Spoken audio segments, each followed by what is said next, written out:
শুরুতে আয়ারল্যান্ডের একটি জঙ্গল দেখা যায়। আমরা সেই জঙ্গলের মধ্যে একজন লোককে দেখতে পাই যে কিনা এখান থেকে বের হওয়ার চেষ্টা করছিল।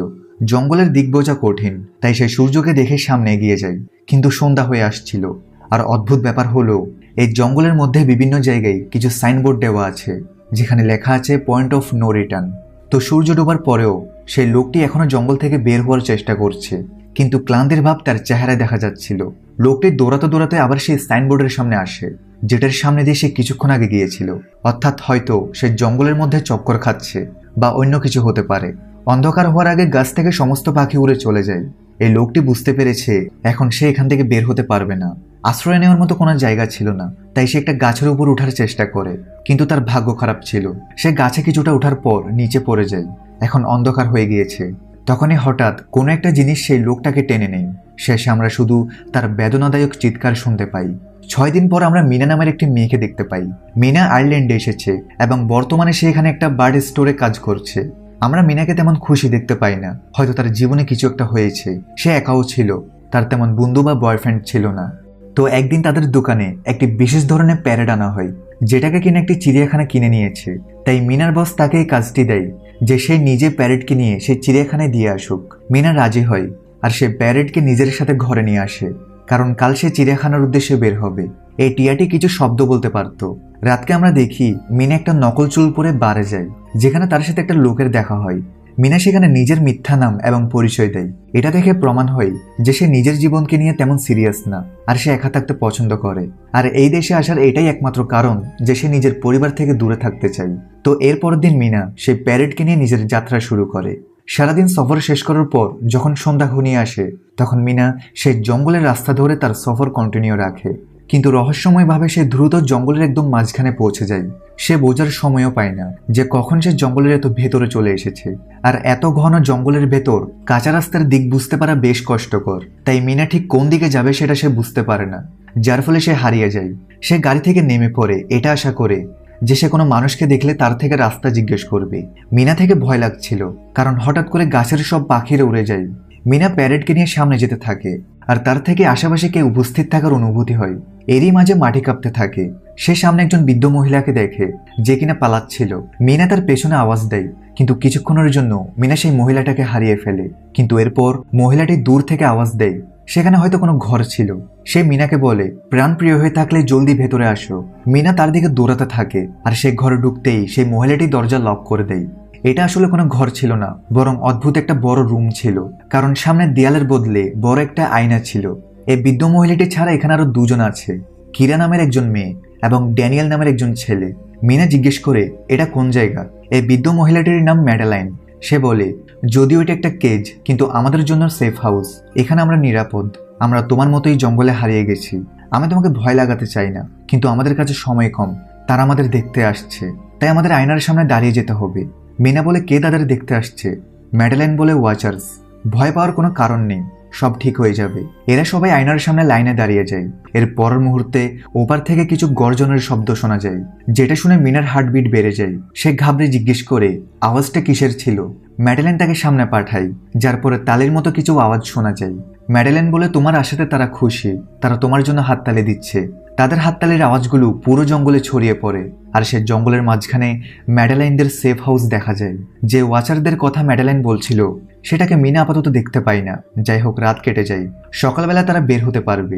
এই ওয়াচার্সরা শুধু রাতের বেলায় বের হয়, তাই মিনা সোজা তার পাখি নিয়ে এখান থেকে চলে যেতে থাকে। সবাই মিনাকে বলে, এটা তোমার ভালো সিদ্ধান্ত না, তুমি জঙ্গলে হারিয়ে যাবে। রাত হওয়ার আগে আমাদের এখানে ফিরে আসতে হয়। কিন্তু মিনা তাদের একটা কথা শুনতে রাজি নয়, আর নিজের প্যারেটকে নিয়ে সে এখান থেকে চলে যেতে থাকে।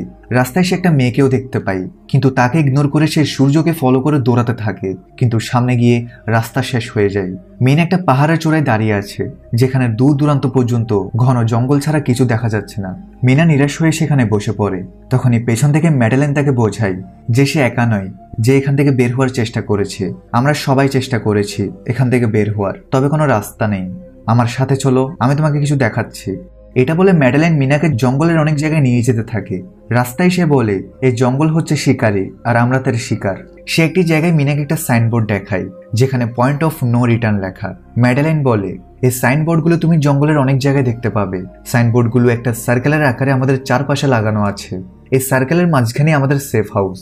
আর সেফ হাউস থেকে কোনো সাইনবোর্ডে পৌঁছাতে অর্ধেক দিনের সময় লাগে। অর্থাৎ এর মানে আমরা যদি এই সার্কেলের ভেতরে থাকি তাহলে আমাদের কাছে সন্ধ্যা হওয়ার আগেই সেফ হাউসে পৌঁছে নিজেদের প্রাণ বাঁচানোর সুযোগ থাকবে।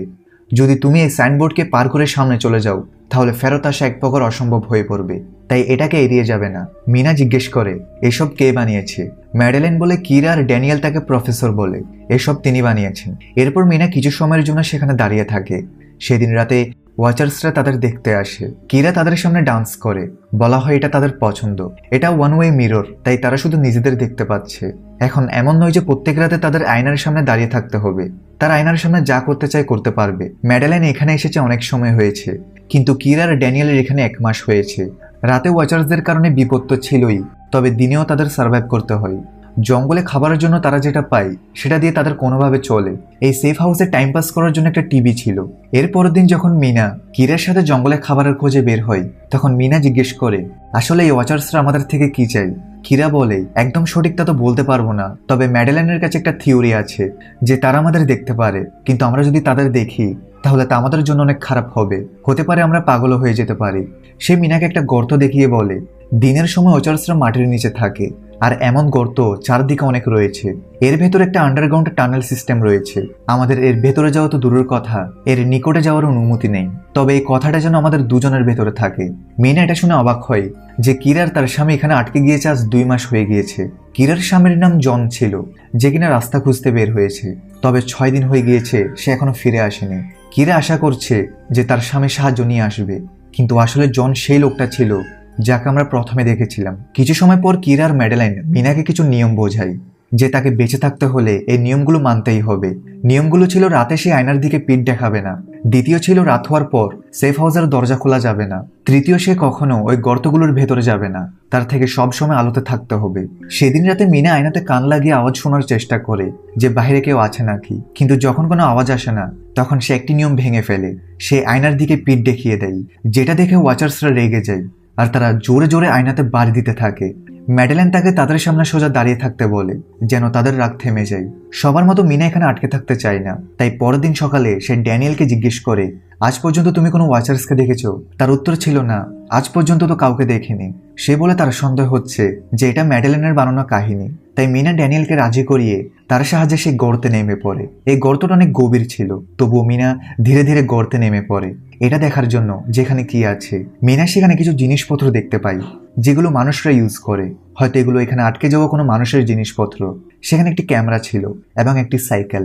রশি এবং ড্যানিয়েলের সাহায্যে মিনা কিছু জিনিস উপরে নিয়ে আসে, কিন্তু তখন মিনা অন্ধকারে কিছু দেখতে পাই যেটা আলোতে আসতে পারছিল না। যাই হোক, মিনা উপর উঠে জিনিসপত্রগুলো নিয়ে ম্যাডেলিনকে দেখায়, কিন্তু তাকে সত্যিটা বলে না যে সে নিচে গিয়েছিল, বরং বলে এগুলো আমরা জঙ্গলে পেয়েছি। ম্যাডেলিন এখানে এসেছে আজ অনেক মাস হয়েছে, তাই সে ভালোভাবে জানে তারা এগুলো কোথায় পেয়েছে। সে বলে শেষবারের মতো জিজ্ঞেস করেছি, বলো এগুলো তোমরা কোথায় পেয়েছো? কিন্তু মিনা সত্যিটা বলে না। এখানে মিনা সাইকেল এই জন্য এনেছে যেন এর সাহায্যে সে কম সময়ে অনেক রাস্তা অতিক্রম করতে পারে। আর যে ক্যামেরাটা মিনা পেয়েছিল সেটা ড্যানিয়েল একটা সিসি ক্যামেরার মতো ইউজ করে বাইরে লাগিয়ে দেয়, যেটার সাহায্যে তারা ওয়াচার্সকে দেখতে পারবে। ম্যাডেলিন তাদের থামায় না, কিন্তু সে ভালোভাবে জানে এর ফল খুব খারাপ হবে। রাতে সবাই বসেছিল, তবে এখনো কোনো ওয়াচার্স আসেনি, বরং দরজায় কেউ যেন কড়া নাড়ে। বাহিরে যে ছিল ক্যামেরায় তাকে ভালোভাবে দেখা যাচ্ছিল না। তখনই হঠাৎ কিরা তার স্বামীর আওয়াজ শুনতে পায়। নিজের স্বামীর আওয়াজ শুনে কিরা দরজার দিকে ছুটে যায়, কিন্তু ম্যাডেলিন তাকে বলে এটা জন হতে পারে না। কিরা মানতে রাজি নয়। ম্যাডেলিন তাকে বলে যে তাহলে তাকে তার স্বামীকে এমন একটা প্রশ্ন জিজ্ঞেস করতে হবে যেটা শুধু সে আর তার স্বামী ছাড়া কেউ জানে না। কিরা একটা বইয়ের ব্যাপারে জিজ্ঞেস করে যেটার ব্যাপারে জনের জানা ছিল, কিন্তু জন সেটার সঠিক জবাব দিতে পারে না, যেটাতে প্রমাণ হয়ে যায় বাইরে দেখা মানুষটার জন নয়। কিন্তু অদ্ভুত ব্যাপার, সে কিরার স্বামীর মতো দেখতে, যার ফলে লোকটা ক্যামেরাটাকে ভেঙে দেয়। হঠাৎ করে বাইরে থাকা ওয়াচার্সরা রেগে গ্লাসটাকে ভাঙতে থাকে, যেটাতে সবাই খুব ঘাবড়ে যায়। ভাগ্যক্রমে তারা ভেতরে আসে না। পরের দিন মিনা আর ড্যানিয়েল ম্যাডেলিনকে সত্যিটা বলে দেয়। এটাতে ম্যাডেলিন খুব দুঃখী হয়, কারণ তারা নিয়ম ভেঙেছে। ম্যাডেলিন সব জিনিসপত্রগুলোকে আবার গর্তে ফেলে দেয়, আর এখন না চাইতেও মিনা থেকে এখানে থাকতে হয়। সময় যেতে থাকে আর ধীরে ধীরে শীত বাড়তে শুরু করে। তারা দিনের বেলায় খাবার খুঁজতে বের হয় আর রাতে সেফ হাউসে ফিরে আসে। মিনা একটা নকশা তৈরি করেছে যেন এটার সাহায্যে সে বের হতে পারে। এখানে মিনার অতীত দেখা যায় যে কেন সে তার পরিবারের সাথে দেখা করে না। আসলে তার পরিবারে এখন শুধু তার বোন আছে, কারণ মিনা যখন ছোট ছিল তখন তার ভুলের জন্য তার মায়ের অ্যাক্সিডেন্ট হয়ে যায়, যেটাতে তার মা মারা যায়। আর এই আফসোসে সে 15 বছর বাইরে বের হয় না। আর এটাই কারণ ছিল যে সে সবসময় দুঃখী থাকে। এদিকে কিরা আশা হারাচ্ছিল, সে বুঝতে পারছিল যে তার স্বামী মারা গিয়েছে। তাই সেদিন কিরা গর্তের কাছে গিয়ে নিজের প্রাণ দেওয়ার কথা ভাবে, কিন্তু মিনা তাকে আটকায়। কিছুদিন পরে ড্যানিয়েল আর ম্যাডেলিনের ঝগড়া শুরু হয়। শীতকালের মৌসুমে তারা ভালোভাবে খাবার পাচ্ছিল না, যার কারণে তারা মানসিক ভারসাম্য হারাচ্ছে। তাই ড্যানিয়েল কিরাকে নিয়ে সেফ হাউসে ঢুকে দরজা বন্ধ করে দেয়, বাহিরে মিনার ম্যাডেলিনকে ছেড়ে। শীঘ্রই সন্ধ্যা হয়ে আসছে। তারা ড্যানিয়েলকে অনুরোধ করে যে সে যেন তাদের ভেতরে আসতে দেয়, কিন্তু ড্যানিয়েল দরজা খুলে না। বাধ্য হয়ে ম্যাডেলিন আর মিনা থেকে একটা পড়ে থাকা গাছের নিচে লুকাতে হয়। আর যখনই অন্ধকার হয়ে যায় তখন ওয়াচার্সরা তাদের দিকে আসতে থাকে। প্রথমবার মিনা এবং আমরা এই ওয়াচার্স নামের ক্রিয়েচারদের দেখতে পাই। এরা কিছুটা মানুষের মতো দেখতে। তারা লম্বা এবং দ্রুত চলতে পারা ভয়ঙ্কর ক্রিয়েচার। যখন তারা জানতে পারে মিনার ম্যাডেলিন নেই, তখন তারা রাগে গর্জন করে ওঠে।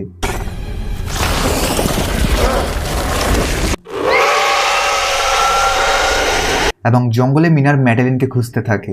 সুযোগ পেয়ে মিনার ম্যাডেলিন সেফ হাউসের দরজায় এসে ড্যানিয়েলকে কোনোভাবে রাজি করিয়ে নেয়। সে দরজা খুলে আর এরা দ্রুত ভেতরে ঢুকে পড়ে। ম্যাডেলিন ড্যানিয়েলের উপর প্রচণ্ড রেগেছিল, কিন্তু তার অনেক নিয়ম ভেঙেছে আর এখন হতে পারে তারা বাঁচতে পারবে না। ম্যাডেলিন বলে, আমি একটি কথা তোমাদের থেকে লুকিয়েছিলাম। আসলে আমি এই জঙ্গলে হারাইনি, বরং এখানে আমি পুরনো ম্যাথোলজিকে স্টাডি করার জন্য এসেছিলাম। এমন স্পেসিস সন্ধান করতে। কিছু মানুষরা তাদের চ্যাঞ্জেলিংস বলে, আর কিছু মানুষ ফ্যারিস। এখানে এসে আমি জানতে পারি এরা তো রাক্ষস। জঙ্গলে আমি এদেরকে একটাকে দেখেছিলাম। ফ্যারিস তাদের রূপ বদলাতে পারে। আমি যাকে দেখেছিলাম সে আমার মতো দেখতে, শুধু তার চেহারা বিকৃত ছিল, আমার থেকে অনেক হ্যাংলা ছিল। আসলে এরা শিখছে, তাই তো প্রতিদিন রাতে আমাদের দেখতে আসে। তারা আমাদের বুঝতে পারে, আমাদের কপি করতে পারে। তারা আমাদের মতো হতে চায়। তখনই তারা দরজায় মানুষদের মতো কথা বলতে থাকে। তারা ভেতরে আসতে চায়। লোহার এই মজবুত দরজা তাদের আটকাতে পারবে না, কারণ তারা অনেক শক্তিশালী। ড্যানিয়েল দ্রুত পালানোর পথ খুঁজতে খুঁজতে হঠাৎই সে নিচে কিছু একটা দেখতে পায়। আসলে নিচে একটা বাংকারের দরজা ছিল। তারা দ্রুত বাংকারে ঢুকে পড়ে। সবাই আশ্চর্য হয়ে যায় যে এত সময় ধরে এটা এখানেই ছিল, কিন্তু আমরা জানতেও পারিনি। এই বাংকারে অনেক খাবার মজুত করা আছে, সাথে অনেক জিনিসপত্র রাখা ছিল। আসলে এই জায়গাটা যে বানিয়েছে তার নাম হচ্ছে মার্টিন, যাকে প্রফেসর বলা হয়। এই সেফ হাউস আর এই বাংকারটি তারই বানানো। সে ফ্যারিসদের ব্যাপারে জানতে পেরেছে এবং সে এমন একটি দুনিয়া তৈরি করতে চেয়েছিল যেখানে মানুষ আর ফ্যারিস একসাথে থাকবে। অর্থাৎ এটা একটা ওয়ান্ডারল্যান্ড হতো। এখানে একটি কম্পিউটার ছিল, তবে ইন্টারনেট নেই। মিনা সেটাতে রেকর্ডেড ফাইল দেখতে থাকে। সেখানে তারা প্রফেসরের ব্যাপারে অনেক কিছু জানতে পারে। এই ফ্যারিসরা জঙ্গলের মধ্যে কেন বসবাস করছে এটা কিছুক্ষণ পর জানা যাবে। তবে প্রফেসর এই জায়গাটা সাধারণ মানুষের রক্তের বিনিময়ে বানিয়েছে। টাকার লোভ দেখিয়ে সে মানুষদের এখানে এনে কাজ করিয়ে রাতে তাদের বের করে দিত। প্রফেসর যেহেতু তাদের রহস্যটা জানতো, তাই সে এখানে ভেতরে লুকিয়ে যেত। এরপর প্রফেসর সেই ফ্যারিসদের থেকে একজনকে পায়, যে সবার থেকে আলাদা ছিল। প্রফেসর তাকে এখানে নিয়ে আসে, কিন্তু ধীরে ধীরে তারা দুইজন একে অপরের বিরুদ্ধে হয়ে যায়। এটা একটা গুরুত্বপূর্ণ তথ্য ছিল, কিন্তু মিনা জানতে চায় শেষে কি হয়েছে। তাই সে শেষ ভিডিওটিকে প্লে করে, যেখানে প্রফেসর নিজেকে আর সে ফ্যারিকে মারতে যাচ্ছিল। তবে সে এর আগে এখান থেকে বের হওয়ার রাস্তাটা বলে দেয় তাদের জন্য, যারা পরবর্তীতে এখানে আটকে যাবে। সে বলে, পাখিদের পিছু করিও, তারা তোমাদের সঠিক রাস্তা দেখিয়ে দিবে। আর তোমাদের মধ্যে থেকে কেউ যদি বেঁচে যাও, তাহলে ইউনিভার্সিটিতে গিয়ে আমার সব রিসার্চ নষ্ট করে দিও। আমি সেই দুনিয়াটা বানাতে পারবো না যেটার আমি স্বপ্ন দেখতাম। কিছু রহস্যই থাকা উচিত। এখানে এসে আমি বড় ভুল করেছি। এগুলো জেনে তারা অনেক অবাক হয়। তবে তারা খুশি যে কালই তারা এখান থেকে বের হবে। এরপরের দিন সকালে তারা যখন বাইরে আসে, তখন তারা দেখে যে সে রুমটার খুব খারাপ অবস্থা হয়ে গিয়েছে। সবকিছু ভেঙে ফেলা হয়েছে। প্রফেসরের বলা রাস্তা দিয়ে তারা চলতে থাকে। মিনা তার প্যারেডকে মুক্ত করে দেয়, আর সবাই তার পিছু করতে থাকে। তাদের একটা লেক পর্যন্ত যেতে হবে, যেখানে প্রফেসরের বোট রাখা আছে। এবার তারা অনেক সামনে এগিয়ে আসে। রাস্তায় তারা একটা কবর দেখতে পায়। ম্যাডেলিন বলে একটা সময় ছিল যখন ফ্যারিস মানুষদের সাথে থাকতো, কিন্তু মানুষদের আচরণ বদলে যায় আর তারা এদেরই বিপক্ষে হয়ে যায়। যার পরে তারা সব ফ্যারিসদের এই জঙ্গলে বন্দি করে দেয় এবং শত শত বছর মাটির নিচে থাকার কারণে তারা নিজেদের জাদু হারিয়ে ফেলে, সাথে নিজেদের ডানাও। তারা কোনোদিন ওই জঙ্গল ছেড়ে যেতে পারবে না। সন্ধ্যা হয়ে আসছিল, তাই তাদের দ্রুত বের হতে হবে। তখনই বৃষ্টি শুরু হয় এবং এরপর সূর্য ডুবে যায়, যার ফলে সে রাক্ষসরা গর্ত থেকে বের হতে শুরু করে। এরা লেক পর্যন্ত তো পৌঁছে যায়, সাথে বোটও পেয়ে যায়। কিন্তু তখনই ড্যানিয়েল জনকে দেখতে পায়, যে কিনা আহত ছিল। ড্যানিয়েল সবার পেছনে পড়ে যায়, কারণ সে জনকে সাহায্য করছিল। কিন্তু আসলে সে কোনো জন ছিল না, বরং রূপ বদলাতে পারা ফ্যারি।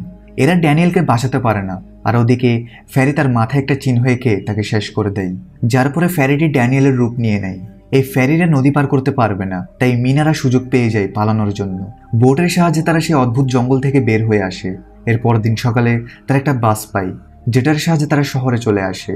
কিছুদিন পর মিনা সেই ইউনিভার্সিটিতে যায়, যেখানে প্রফেসর অনেক রিসার্চ করেছিল, যেটা কিনা প্রফেসর নষ্ট করে দিতে বলেছিল যেন কেউ সেই জঙ্গলে না আসে। মিনা সেগুলো নষ্ট করার জন্য এখানে এসেছে, কিন্তু এখানে সে নতুন কিছু জানতে পারে যে অনেক বছর আগে ফ্যারিসরা মানুষদের সাথেই থাকতো, এমনকি মানুষদের থেকে ফ্যারিসদের বাচ্চাও হয়েছে। এছাড়াও মিনা সেখানে কিছু ছবি দেখতে পায়, যেখানে মিনা জানতে পারে প্রফেসরের স্ত্রী আর কেউ নয় বরং ম্যাডেলাইন ছিল। এই তথ্যগুলো নিয়ে সে কিরার কাছে আসে আর তাকে বলে যে আসলে প্রফেসরের স্ত্রী ম্যাডেলাইন লাংস ক্যান্সারের কারণে অনেক আগেই মারা গিয়েছে। তারপরে প্রফেসর এই রূপ বদলাতে পারা ফ্যারিসদের ব্যাপারে জানতে পারে আর নিজের স্ত্রীর সাথে থাকার জন্যই সে এসব কিছু বানিয়েছে। অর্থাৎ মিনাদের সাথে যে ম্যাডেলাইন ছিল সে মানুষ নয় বরং অর্ধেক ফ্যারি আর অর্ধেক মানুষ ছিল। পুরোটা সময় সে মিনাদের সাথে ছিল, সেই একমাত্র ফ্যারি ছিল যে সেখান থেকে বেরিয়ে আসতে পেরেছে। কিন্তু ঠিক সেই সময় জানা যায় মিনা যেই কিরার সাথে কথা বলছে আসলে সেটা কিরা নয় বরং ম্যাডেলাইন ছিল, যে কিরার রূপ নিয়েছিল। যখনই আসল কিরা আসে তখন ম্যাডেলাইন তাকে মেরে অজ্ঞান করে দেয়। সে মিনাকেও মারতে যাচ্ছিল যেন তার সত্যিটা কেউ জানতে না পারে। ম্যাডেলাইন বলে সেই জঙ্গলে আমাকে সবাই আজব বলতো, কারণ আমি একমাত্র ছিলাম যে দিনের বেলায় বাইরে আসতে পারতো। আমার আলাদা গুণ তারা পছন্দ করেনি, তাই তারা আমাকে বের করে দেয়। মিনা তাকে বলে যে সে আলাদা নয় বরং সে বিশেষ, সে অর্ধেক মানুষ আর অর্ধেক ফ্যারি। ম্যাডেলাইন এটা জানতো না যে অতীতে ফ্যারিসদের থেকে মানুষদের বাচ্চা হয়েছে। মিনা তাকে বলে যে সে এই সত্যিটা কাউকে বলবে না, যেন তার মতো ফ্যারিস আরো পৃথিবীতে আসে আর হতে পারে তার মতো আরো অনেকেই পৃথিবীতে আছে। এসব কথা জানতে পেরে ম্যাডেলাইনের জাদু ফিরে আসতে শুরু করে, সাথে তার ডানাও। সে মিনাকে জ্যান্ত ছেড়ে দেয় এবং সেখান থেকে উড়ে চলে যায়। এরপর আমরা কিছু সপ্তাহ পরের দৃশ্য দেখতে পাই, যেখানে মিনা তার বোনের সাথে থাকতে এসেছে। তারা যমজ বোন ছিল। মিনা তার বোনকে জঙ্গলের সেই ঘটনাটা বলে, সাথে ম্যাডেলাইনের ব্যাপারেও। সে আরো বলে যে আমার থেকে মনে হয় ম্যাডেলাইন আমার পিছু করছে। আমি প্রায় তাকে ছোট্ট মেয়ের রূপে দেখি, হয়তো সে তার প্রজাতির কাউকে খুঁজে পায়নি। তার বোন তাকে সাহস দেয় যে একদিন সব ঠিক হয়ে যাবে। আর শেষে আমরা একটা ছোট্ট মেয়েকে দেখতে পাই যে ম্যাডেলাইন ছিল, যে কিনা এই রূপে পৃথিবীতে ঘুরে বেড়াচ্ছে। আর এখানেই এই মুভি শেষ হয়। ভিডিও ভালো লাগলে একটা লাইক করে দিও, আর চ্যানেলকে সাবস্ক্রাইব করে না থাকলে সাবস্ক্রাইব করে বেল আইকনটাও অল প্রেস করে রেখো। দেখা হচ্ছে পরের ভিডিওতে। সবাই ভালো থাকো, সুস্থ থাকো।